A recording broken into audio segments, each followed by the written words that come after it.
Bom dia, amigos, queridos irmãos. Estamos hoje, mais uma vez, reunidos em nome de Jesus, encerrando este evangelho, esse último item desse capítulo.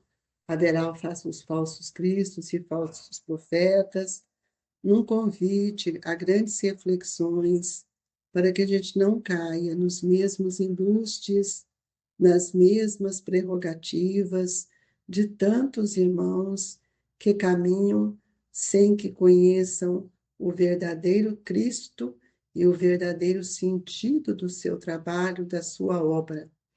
Então, hoje nós vamos ler Jeremias e os falsos profetas. É o item 11. Eis o que diz o Senhor dos Exércitos: não escuteis as palavras dos profetas que vos profetizam e que vos enganam. Eles publicam as visões de seus corações e não o que aprenderam da boca do Senhor. Dizem aos que de mim blasfemam: o Senhor o disse, tereis paz, e a todos os que andam na corrupção de seus corações: nenhum mal vos acontecerá.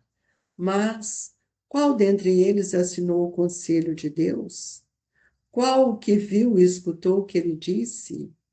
Eu não enviava esses profetas. Eles corriam por si mesmos. Eu absolutamente não lhes falava. Eles profetizavam das suas cabeças. Eu ouvi que disseram esses profetas que profetizavam a mentira em meu nome, dizendo: sonhei, sonhei. Até quando essa imaginação estará no coração dos que profetizam a mentira e cujas profecias não são senão as seduções do coração deles?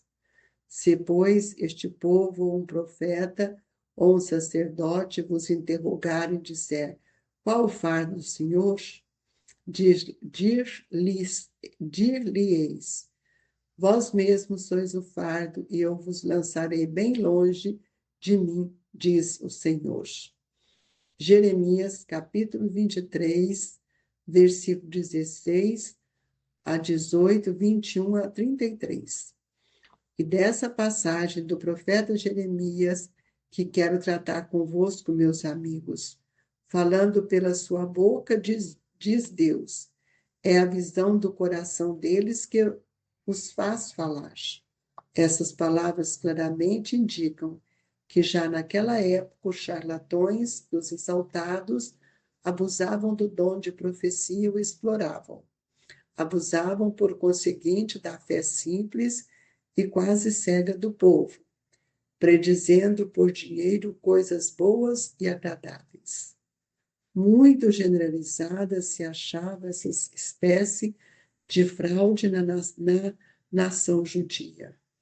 E fácil é de compreender-se que o pobre povo, em sua ignorância, nenhuma possibilidade tinha de distinguir os bons dos maus, sendo sempre mais ou menos ludibriado pelos pseudoprofetas, que não passava de impostores ou fanáticos. Nada há de significativo do que essas palavras: eu não enviei esses profetas, e eles correram por si mesmos. Não lhes falei, e eles profetizaram. Mais adiante diz: eu ouvi esses profetas que profetizaram a mentira em meu nome, dizendo: sonhei, sonhei. Indicava assim um dos meios que eles empregavam para explorar a confiança de que eram objeto. A multidão, sempre incrédula, não pensava em lhes contestar a veracidade dos sonhos ou das visões. Achava isso muito natural e constantemente os convidava a falar. Pai nosso que estais nos céus, santificado seja o vosso nome. Venha a nós o vosso reino, seja feita a vossa vontade, assim na terra como nos céus. O pão nosso de cada dia nos dai hoje, Senhor. Perdoe as nossas dívidas, assim como nós devemos perdoar os nossos devedores e ofensores. Não nos deixeis, Senhor, cairmos em tentação, mas livrai-nos de todo o mal, que assim seja. Jesus, que o Senhor nos fortaleça, ampliando o nosso olhar seguro para a verdade, a fim de que não sejamos vítimas desses engodos de espíritos levianos que ainda querem adulterar toda a verdade trazida pelo seu evangelho de luz e de amor para nos sustentar e nos auxiliar. E nessa vontade infinita, Jesus, nós te agradecemos, pedindo a Deus que esteja com todos nós. Que assim seja, Senhor. Queridos amigos, nós podemos ver aqui no capítulo 23 que Jeremias traz esse aconselhamento para todos nós, que nós não devemos escutar as palavras dos profetas que vos ou que nos profetizam e que nos enganam.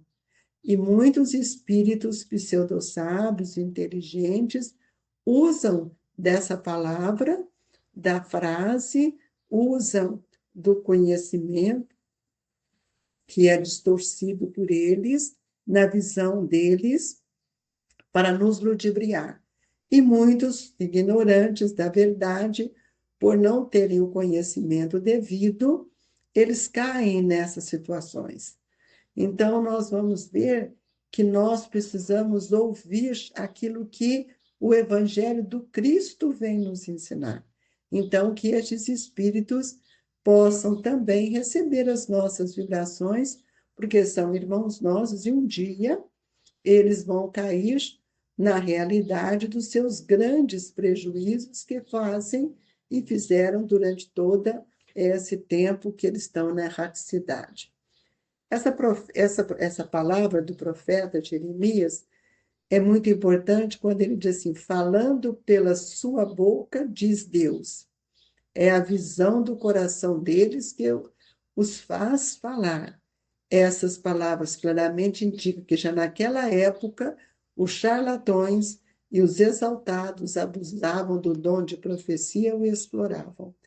Essa é uma das causas, amigos, que levou os fariseus a ficar em dúvida quanto a Jesus, porque Jesus era um judeu, era filho de José, eles viram Jesus crescerem, então eles ficaram com aquele receio, achando que Jesus, filho de José, ia ser um profeta que não traria verdade. Eles testemunharam e estimularam Cristo até levá-los à cruz, porque eles não tiveram olhos de ver a verdade do Cristo e sendo eles cada vez mais arrogantes e superiores àquilo que o Cristo veio nos trazer. Então, nós vamos ver que Jesus não veio trazer uma palavra, Jesus veio nos trazer o exemplo, a vivência. Mas aqui Jeremias nos mostra a importância que nós temos que observar tudo aquilo que eles falam que são profetas. Então, ele mostra aqui, eu sonhei, quer dizer, eles estão trazendo tanta mentira que ele fala que é um sonho, que indicava assim um dos meios que eles empregavam para explorar a confiança de que era um objeto. Então, nós precisamos tomar cuidado para a gente não cair nessa situação. E nós podemos ver que há muitas pessoas, eles acreditam, dão toda a credibilidade na palavra dessas pessoas sem contestar se aquilo é uma verdade ou não. Então, a doutrina espírita, o Consolador prometido, vem para nos esclarecer e libertar. Então, após essa palavra do profeta, escutai os sábios conselhos do apóstolo São João, quando diz: não acrediteis em todo espírito. João, o apóstolo do amor, apóstolo querido de Jesus, sentia isso e via o prejuízo que esses espíritos estavam dando. E ele ainda diz mais: experimentai se os espíritos são de Deus, porque quando são de Deus, tem uma universalidade de conhecimento. Em qualquer uma pessoa vai falar a mesma palavra, vai falar, vai dar o mesmo sentido às questões. Os iludidos são os iludidos são estar-se a ver os médiuns que não se precatam bastante. São os médiuns que não gostam do estudo, que não fazem o trabalho do bem, da caridade. É aquele que só vai à casa espírita ou vai no seu templo para falar e nunca para trabalhar, para se transformar. Aí nós vamos ver que nós começamos a levantar determinadas dúvidas, porque é uma certa incoerência entre o que falam e o que fazem. E nesta hora de transição que nós estamos vendo tanta calamidade, tantas ideias contrárias, tanto autoritarismo, aí nós podemos ver que tem muitos também que aproveitam de profecias para falar que vai acontecer isso ou aquilo. Esses espíritos, nem sempre espíritos bons, amigos, espíritos evoluídos, eles não têm tempo para ficar mandando recado para nós. Eles agem, né? Em todo sentido, eles são enviados de Deus. E aí se encontra fora de toda um dos maiores escolhos, em que muitos funestamente esbarram. Momentos mormente se são novatos no espiritismo. Eles acreditam em tudo. E, às vezes, mesmo dentro do espiritismo, nós temos muitos médiuns que não são sérios, que não têm o olhar voltado para o ser espiritual que nós somos, que não está preocupado com a disciplina, com o equilíbrio e com a harmonia. Então, isso mostra para nós que é preciso que a gente tenha uma prova que nos pede prudência. É por isso que nós precisamos de ter uma firmeza para que a gente possa triunfar, ou seja, sair de forma correta desse momento em que nós nos encontramos. E aí ele vai nos mostrar o Luos, que é o espírito protetor, ele vai nos mostrar: aprendei, pois, antes de tudo, a distinguir os bons e os maus espíritos. Como é que eu vou distinguir os bons e os maus espíritos? Pelas suas ações, pela sua fala, pela sua obra. Então, às vezes, minha fala é até muito bonita, é uma fala que me convence, mas que obras eu tenho? Lembremos da parábola da figueira, que Jesus estava com fome, passou ali, não tinha, só tinha folhagens, romagem por fora, tudo que era maravilhoso externo. E não é isso que nós estamos sendo convidados a pensar, porque o trabalhador da última hora, ele vai estar pronto para servir a Jesus. E por nossa vez, então, nós precisamos tomar cuidado com a nossa mediunidade, com o nosso trabalho, para que a gente não caia no equívoco de falsos profetas. Porque muitas vezes nós vivemos na mentira, na ociosidade, na indiferença, e esses espíritos aproveitam de nós, até mesmo para nos desmascarar. E nós nem sempre estamos preocupados com isso. Então, venho convidar a todos que esse capítulo nos chama bastante atenção para a fidelidade ao conhecimento que a doutrina espírita nos oferece. Aquele que não tem ligação nenhuma com o estudo, ele está sujeito às grandes decepções, aos grandes enganos, aos grandes equívocos, porque eles não têm muito discernimento. E nós precisamos ter esse discernimento justamente para ponderar o que é a verdade e o que é mentira. E Allan Kardec, né, precavido como sempre, ele nos diz que é melhor eu rejeitar 99 verdades do que aceitar uma mentira.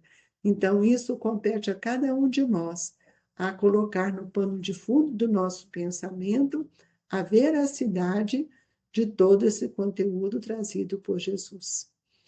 E nesse momento eu gostaria de convidá-los a elevarmos juntos o nosso pensamento, buscando aqueles que mais necessitam de nossas preces, de nossa presença nos seus lares, e por isso nós rogamos a presença de Jesus junto a nós, modificando as nossas vibrações, a nossa forma de pensar e de sentir. Sim, Jesus, com o pensamento cheio de harmonia, é que nós, espíritos a caminho da evolução, tenhamos força e coragem para, quando convidados a voltar ao mundo espiritual, não cair nas malhas das nossas fragilidades, dos nossos engodos e muito menos das paixões que irão nos arrastar para fazer parte de outro time de espíritos. Que o Mestre amado possa sempre trazer a todos nós muita luz, muita racionalidade, a fim de que venhamos a vivenciar o bem conforme o Evangelho tem nos ensinado. Que a paz, a esperança possa, nesta hora, não só nos fortalecer, mas nos enriquecer com paz, com água fluidificada, com as dádivas sublimes que transmutam dos espíritos superiores até nós. E assim, Jesus, com alegria em nosso coração, deixamos as vibrações serenas dos trabalhadores do Grupo Espírita Esperança e Caridade, Colégio Allan Kardec, em vossos corações. Que a doce e inefável paz do nosso Mestre Jesus nos assista, hoje, agora e sempre. Que assim seja.